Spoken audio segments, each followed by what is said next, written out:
Hello and welcome. We are so incredibly happy you're joining us today. You are tuning in to a brand new deep dive. Yes, hello to you listening. It is really wonderful to be here. I am your host, and I'm sitting right across the table from our expert.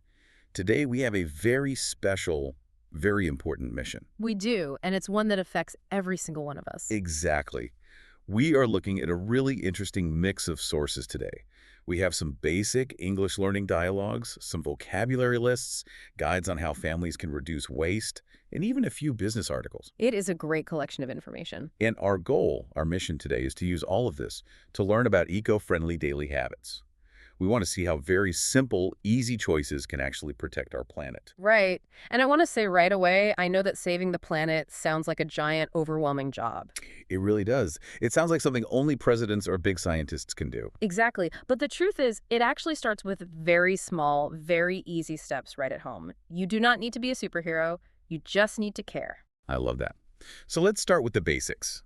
Some of our sources today are English learning texts, which means we have some big, important words to learn. Yes, the big words. But we will take our time with them. We will. The first basic word is nature. Nature is everything natural around us, the plants, the animals, the land, and the water. And that leads right into the next big word, the environment. Let's say that one very slowly. Environnement. Perfect. The environment is all the living things and natural features around us. It is basically our home. But our home has a problem right now. It does. And that brings us to another word, pollution. Let's say that clearly too. Pollution. Pollution. What exactly does that mean in simple terms? Pollution is when harmful things like bad smoke in the air or strong chemicals or just too much trash make our planet sick. Okay, let's unpack this. Yeah. Because if pollution is the problem, we need a solution. And our sources give us a really great word for that solution. Yes, they do. It is one of my favorite words. The word is sustainable. Sustainable. Sustainable. It sounds like a big, complex idea, but it simply means living in a way that helps the earth. Living in a way that helps the earth. That is so clear. It is about not taking more than the planet can give back. And to show why being sustainable is so important, let's look at a surprising fact from our sources about water. Oh, yes. The water crisis. Wow. This fact really shocked me. It is shocking. When you look at a globe, what color is most of it? It's blue. It looks like we have endless amounts of water. Right. But the truth is, we can use less than 1% of all that water. Less than 1%. That is almost nothing. It is very little. Most of the water on Earth is salt water in the oceans, which we cannot drink or use for plants. Or it is frozen solid in giant blocks of ice. So we only have that tiny, tiny amount of fresh water for everyone on Earth to share. Exactly. Which is why we need sustainable habits. That makes perfect sense. And that brings us to section 2 of our deep dive. A huge problem our sources talk about is how we live in a throwaway society. A throwaway society, that is a sad term, isn't it? It really is. It means we buy things, we use them just one single time, and then we throw them away in the trash. And doing that leaves a very large waste footprint on the Earth, a footprint of garbage. And the biggest part of that garbage footprint, plastic. Let's focus on that word for a moment, plastic. Plastic is everywhere. It is cheap, and it is very convenient for us to use. It is convenient for a few minutes, but it places a heavy, heavy impact on our environment. Why is that? Why is plastic so bad if it's so useful? Because plastic never really goes away. If you throw an apple on the ground, it turns into dirt. But if you throw a plastic bottle on the ground, it stays in the dirt for a very, very long time. Hundreds of years. Wow. So how can we fix this? What can we do with all this plastic? Well, the first step is another big word, recycle. Recycle. We hear that word a lot. We do. Recycling is when we take old plastic, and instead of throwing it in the trash, it gets collected. Then it is washed until it is very clean. And then what happens? Then it is melted down. It gets very hot and turns into a liquid. And from that liquid, they make brand new products. Like what kind of products? They can make new bottles or clothes or even park benches and furniture. That is amazing. But recycling is only part of the answer, right? Right. Because making plastic into new things still takes energy. So there is an even better word. Reusable. Reusable. Yes. Reusable means it is something you can use again and again and again. You never throw it away. Our sources give some wonderful, simple examples of this, like swapping a plastic water bottle for a glass one. A glass bottle is perfect. You drink the water, you wash it, and you use it again tomorrow. Or When you go to the market, you can look at the person working there and say, "No plastic bag, please." And you just use a soft cloth bag instead. You bring it from home. What's fascinating here is, wait, I think you actually had a great point about this from the guides. Yes, what's fascinating here is what happens when you do that. When you stand in the store and use a reusable cloth bag, other people see you. They notice what you were doing. They do. And then they copy you. They think, oh, I should bring my cloth bag next time too. So your one good choice creates a wave. Exactly. The sources call it a ripple effect in the community. One person helps two people who help four people. I love that. It shows that our daily habits really do change the world. They absolutely do. Let's move to section 3. We talked about shopping, but what about inside our own homes?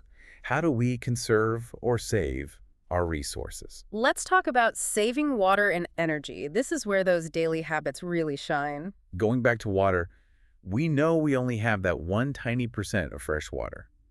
But the facts in the sources about how much water we use to make things, it blew my mind. The numbers are shocking. Let's look at our clothes. Just to make one single cotton t-shirt, it takes up to 2,700 liters of water. 2,700 liters, just for one shirt. Just for one. To grow the cotton plants and wash the fabric. That is huge. And it gets worse with technology.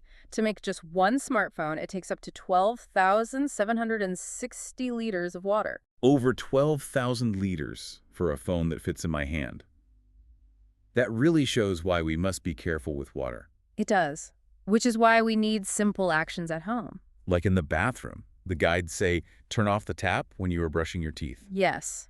Do not leave the water running. Just wet your brush, turn the tap off, and turn it back on to rinse. Such a small thing, but it saves so much water. The sources also suggest the 5-minute shower challenge.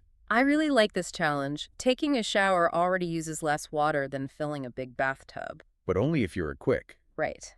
We must keep our showers short. 5 minutes is all you need to get clean. And what about energy? Our electricity. The sources teach us a very useful English phrase for this. The phrase is to cut down on. To cut down on. It means to use less of something. We need to cut down on energy. And how do we do that? It is as simple as flipping a switch.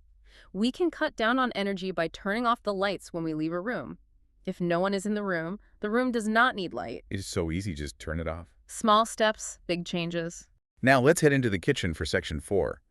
We have talked about plastic and water and energy, but the sources also talk about food waste. Yes, organic waste, which means things like food scraps. Like the skin of an apple or the top of a carrot or old bread. Exactly. Now, a lot of people think that throwing food in the regular trash is fine because food is natural. But the sources say that is actually a big problem. It is a massive problem. When food goes to a regular trash dump, a place called a landfill, it gets buried under heavy garbage. And it cannot breathe. Right. And when food rots in the dark without air, it creates a very bad gas. What is the gas called? It is called methane. Methane. Methane hurts our climate. It makes the earth too hot. So we should not send food to the landfill. What do we do instead? We use another great word. Compost. Compost. How does composting work? Composting is when we put our food scraps in a special bin outside. The air touches it, bugs and worms help eat it, and it breaks down naturally. And it does not make the bad methane gas. No. Instead, it turns into rich, dark, healthy soil. We can put that soil in our gardens to grow new food. That is like magic. We turn garbage into healthy soil. It is nature's way of recycling. But to do this, the whole family needs to work together. Family teamwork is so important. Going green is much easier when everyone helps. The family guides have great ideas for this. Yes, one idea is to create a colorful visual plan on the wall, a chart where the whole family can see their daily goals. Like having a zero food waste day. I love that idea. A day where everyone promises to eat everything on their plate so no food goes in the trash at all. And it also helps to plan your meals before you go to the store. Right, so you only buy the food you actually need. You don't buy extra food that will just go bad. Exactly.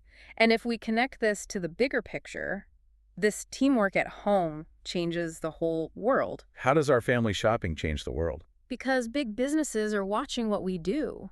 When families choose to buy eco-friendly products and when they say no to buying plastic, the companies notice. They see that we are not buying the bad stuff anymore. Yes. Our consumer behavior, what we choose to buy, tells the big companies to stop making so much waste. If we don't buy plastic, they will stop making plastic. We really do have the power. We do.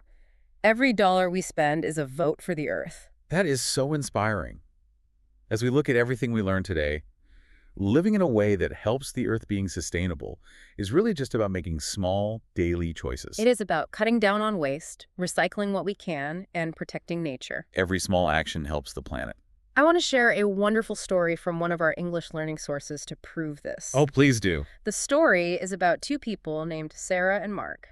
They were learning about the environment, just like we are today. Did they feel overwhelmed? A little bit at first, but then they happily decided to try a project together. They called it No Plastic Week. A whole week with no plastic? Yes. For 7 days, they used only their reusable cloth bags for shopping. They used glass bottles for drinking. They said no to all single-use plastic. And how did it go? It went great. They realized it was actually very easy and a lot of fun. They felt so happy and proud of themselves. That is wonderful. And you, listening to us right now, you could try your very own No Plastic Week, too. You really could. Start small and see how good it feels. It is an amazing feeling. To finish our deep dive today, I want to leave you with one final question to think about. A provocative thought. Yes. Imagine if your city woke up tomorrow and they officially banned all single-use plastics. No more plastic bags, no plastic cups, no plastic wrappers. Exactly. If all that plastic was just gone tomorrow, exactly how would your daily life change? What would you use to carry your lunch? What would you drink from? It is an interesting thing to picture. It shows us just how much we rely on the throwaway society and how we might need to prepare for a greener future. I hope everyone thinks about that today. Thank you so much for joining us on this deep dive. We really loved exploring these sources with you. Yes, thank you for listening. Remember, you have the power to protect the Earth every single day, right in your own home. See you next time.